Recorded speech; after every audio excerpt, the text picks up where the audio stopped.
زندگی مل جائے، جوانی مل جائے، تندرستی مل جائے. وانتم تخلدون فیہا، اور جس چیز میں تمہیں پہنچایا گیا ہے وہاں اس میں ہمیشہ رہو گے، نکالا بھی نہیں جائے گا.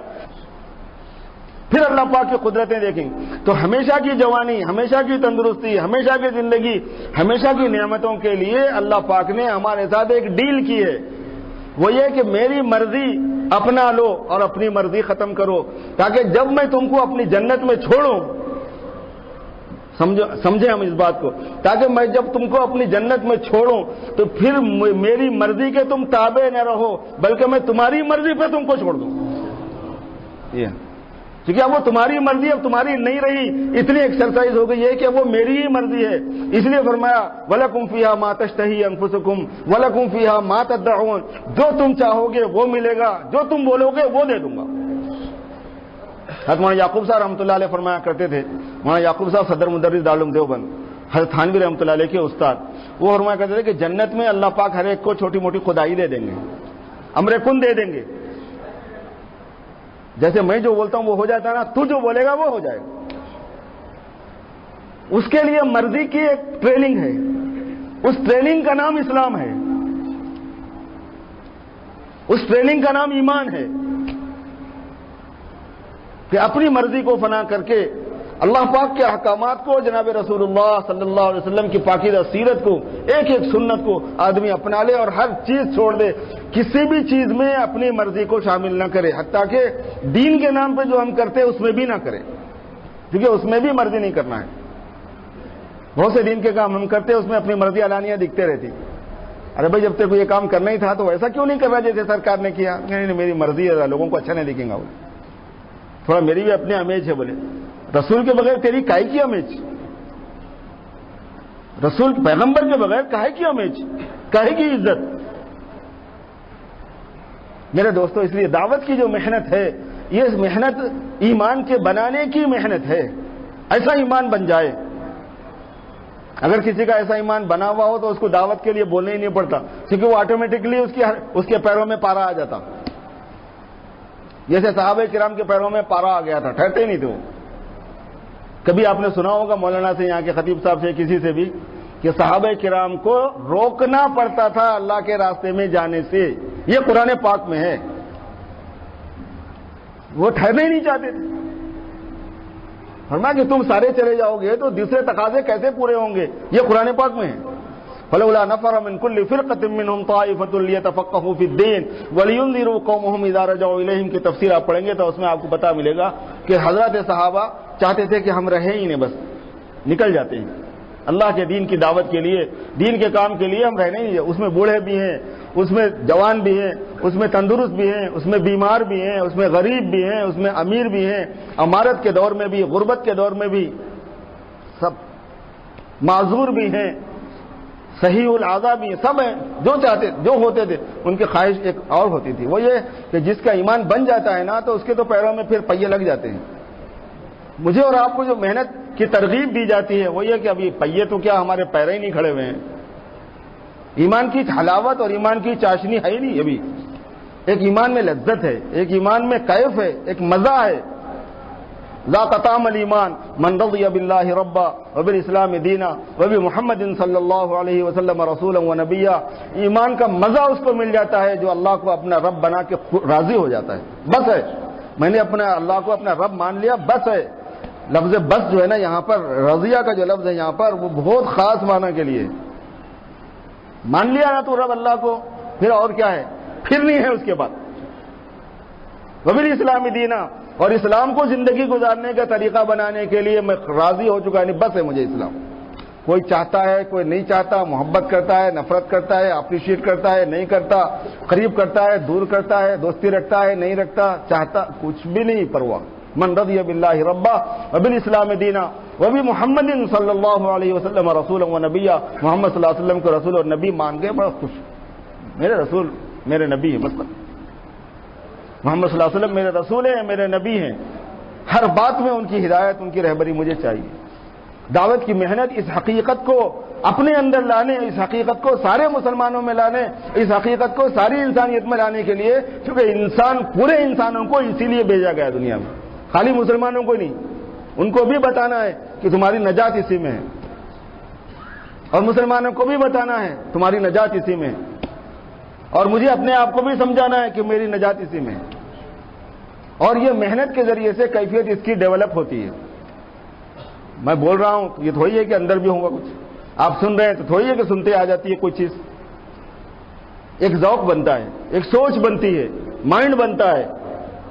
جب آدمی کا ذہن بن جاتا ہے کہ ہاں ایک حقیقت ہے جو مجھے لینی ہے، تو پھر آدمی ہمت کرتا ہے، آگے بڑھتا ہے۔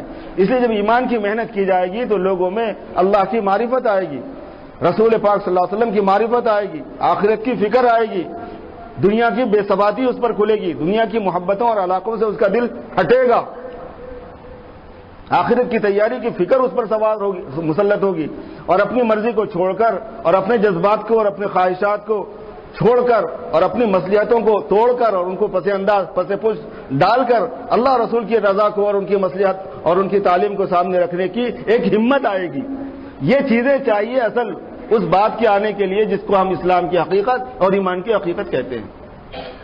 اس کے لیے محنت چاہیے ہوتی ہے تھوڑی سی، اس کے لیے اللہ کے راستے میں نکلنا ہوتا ہے، اس کے لیے ساری دنیا کے مسلمانوں کو اس پر لانا ہے، کیونکہ اصل مسلمان کا اس وقت کا جو پرابلم ہے وہ یہی ہے کہ اس کو نہ اسلام کا مطلب معلوم ہے، نہ ایمان کا مطلب معلوم ہے، نہ اس کی حقیقت سے اس کو مناسبت ہے، اس کا شعور کھلا ہی ہوا ہی نہیں ہے۔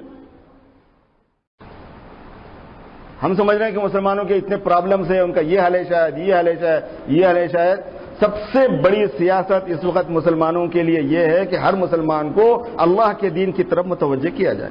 وہ اللہ کی طرف متوجہ ہوگا تو دین کی ذمہ داری کو سمجھے گا، اسلام کی ذمہ داری کو سمجھے گا۔ اللہ رب العزت کی طرف ہی متوجہ نہیں ہے، دین ہی کی طرف متوجہ نہیں ہے، دین کی طلب اس میں نہیں ہے، دین کی عظمت اس میں نہیں ہے، تو آپ کیا ایکسپیکٹ کرو گے اس سے؟ کیا کرا لو گے اس سے؟ آپ جوتے کھاتے رہو، پریشانیاں جھیلتے رہو، آخرت کے الگ نقصان، خسرت دنیا والآخرہ، دنیا کا الگ نقصان۔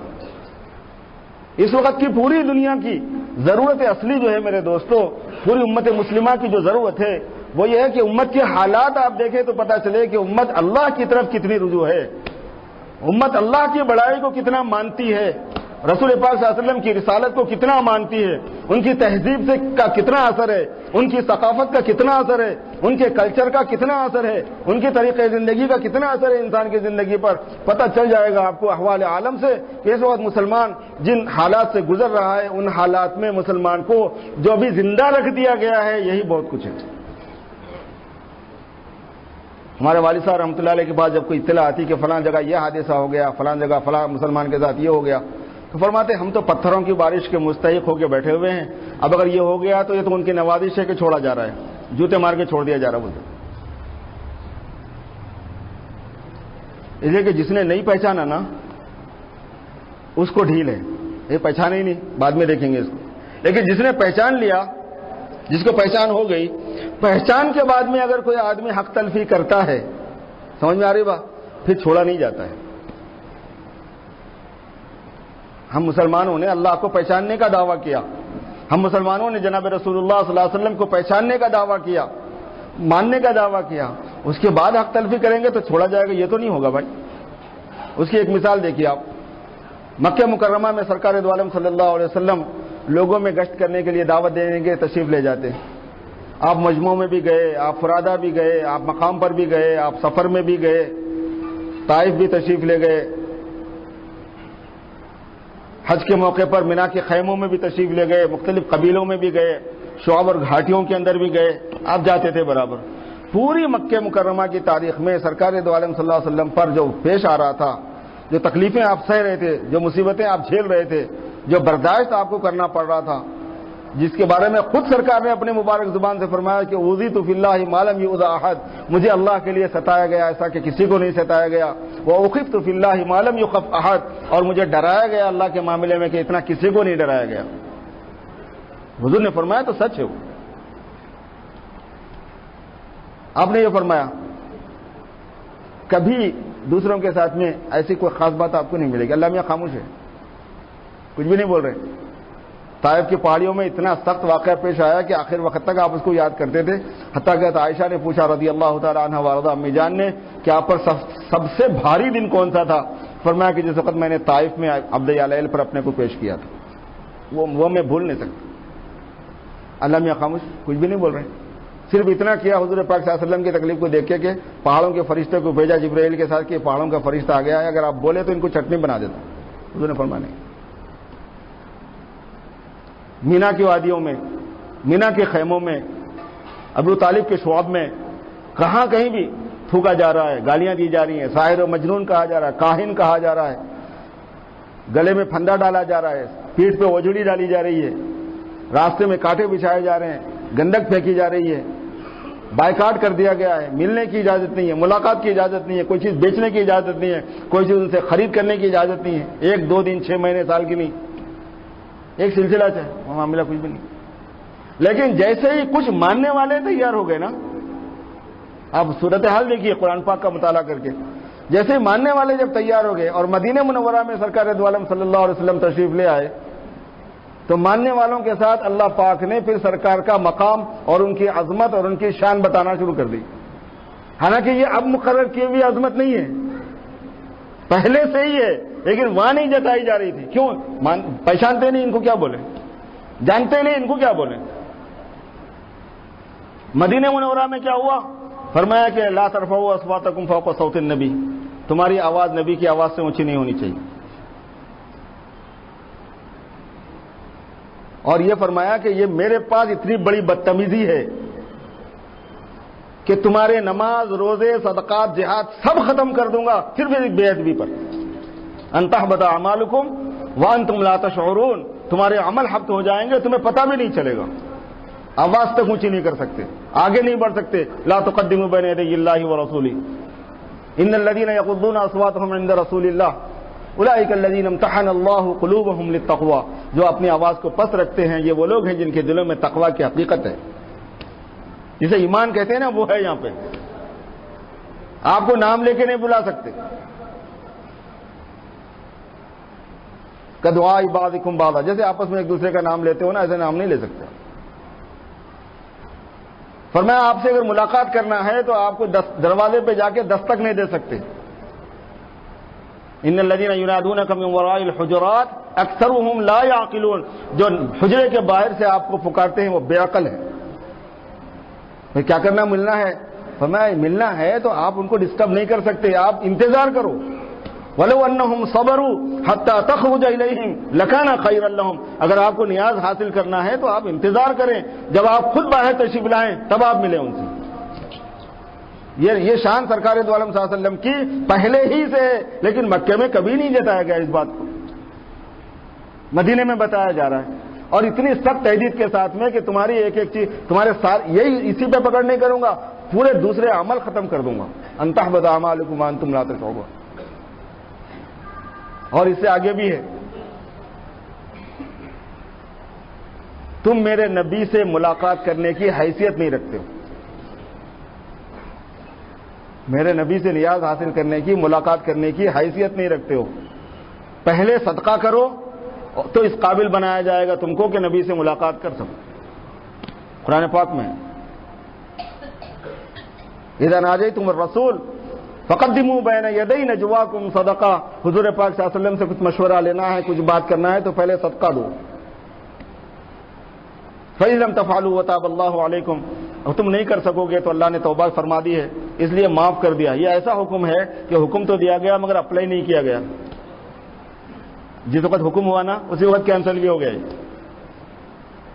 یہ سوچنے کی بات یہ ہے کہ آپ کو کینسل کرنا تھا تو دیے کیوں حکم؟ آپ تو حکم اس لیے دیے گئے کہ اصلی حالت کو پہچان لیں، اصلی عظمت کو یہ امت پہچان لے کہ اصل امتی اس کا اہل نہیں ہے، اس قابل نہیں ہوتا کہ وہ میرے نبی سے ملاقات کر سکے.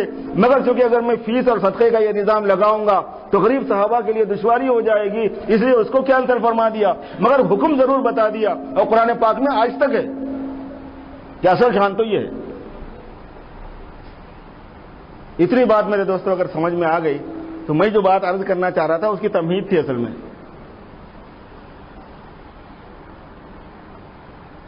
جو بات عرض کرنا چاہ رہا ہوں میرے دوستو وہ یہ ہے کہ مسلمان نے پہچان لیا اور مان لیا ہے. مسلمانوں نے حضور پاک صلی اللہ علیہ وسلم کو مانا ہے اور پہچاننے کا دعویٰ کیا ہے کہ ہم جانتے ہیں کہ رسول کیا چیز ہے. اس کے بعد اگر مسلمان حضور پاک صلی اللہ علیہ وسلم کی مخالفت کرتا ہے، کس بیس پہ اس کو چھوڑا جائے گا؟ مجھے یہ سمجھاؤ آپ کس بنیاد پہ چھوڑا جائے گا اس کو؟ کیا حق ہے اس کو چھوڑنے کا؟ ساری دنیا میں مسلمانوں کی پکڑ، ان کی بے عزتی، ان کا ریفیوجی ہونا، ان کے سروں پہ پٹاخوں کا چھوٹنا، ان کے وطنوں سے بے وطن ہونا، ان کے املاک کا لوٹا جانا، ان کی بے عزتی کیا جانا، ان پر ظالموں کا مسلط ہونا، یہ ساری چیزوں کا ایک ہی سبب ہے کہ جس نے جناب رسول اللہ صلی اللہ علیہ وسلم پر ایمان کا دعویٰ کیا، آپ کی بات کو قبول کیا، آپ کے ساتھ میں معاہدے کو بتایا، آپ کے جاننے پہچاننے کا دعویٰ کیا، اور اس کے بعد وہ ان کی مخالفت کرے گا، پھر میں اس کو چھوڑوں گا؟ کس بیس پہ چھوڑوں گا؟ کس حساب سے چھوڑا جائے گا اس امت کو؟ کیوں؟ اس لیے کہ یہ ساری چیزیں میرے دوستو اللہ پاک کا ایک نظام ہے دنیا کا. ہم حضور پاک صلی اللہ علیہ وسلم کے ماننے والے ہیں، اس لیے آج کے مسلمان کی سب سے شدید ضرورت اور سارے مسلمانوں کی سب سے شدید ضرورت جو ہے وہ یہ ہے کہ ہر مسلمان کو سرکار دو عالم صلی اللہ علیہ وسلم کی سچی غلامی میں لا لینا اور اللہ کی بندگی پہ لے آنا. ساری امت کو اس بات کو سمجھانا ہے. یہیں سے شروعات ہوگی. دیکھ لو، یہی بسم اللہ ہے، پہلی سیڑھی یہی ہے انسانیت مسلمانوں کی. کیا سیاست پالیٹکس کرتے ہو؟ پالیٹکس کا الف نہیں آتا ہے بھئی. بات کوئی متوجہ ہوگا وہ ذمہ داری کو لے گا، بات اس کے سمجھ میں آئے گی وہ تقاضوں کو لے گا. بات اس کے دین سمجھ میں آئے گا تو دین پر چلنا چاہے گا. اسی لیے دعوت جو ہے نا وہ باطل کا علاج ہے، اور باطل امت مسلمہ کے دنیاوی مسائل کا بھی حل ہے، اخروی مسائل کا بھی حل ہے کہ دعوت سے دین آتا ہے اور دین سے کامیابیاں آتی ہیں. اللہ نے دعوت کو دین کے زندگیوں میں وجود میں آنے کا سبب اور ذریعہ بنایا ہے، اور اس دنیا کو دارالاسباب بنایا ہے. یہ دنیا دارالاسباب ہے اور اس میں دین کا نظام اللہ پاک کا ہے، اور اس کے لیے سبب اللہ نے دین کی محنت کو، دعوت اللہ کو، لوگوں کو اللہ کی طرف متوجہ کرنے کو، بے طلبوں میں جا کر اپنی حیثیت کو قربان کر کے، اپنے آپ کو بے آرام کر کے، اپنے جان و مال کو لگا کر، ان سے کچھ بھی نہیں چاہ کر ان تک جانے کا مسئلہ ہے اصل.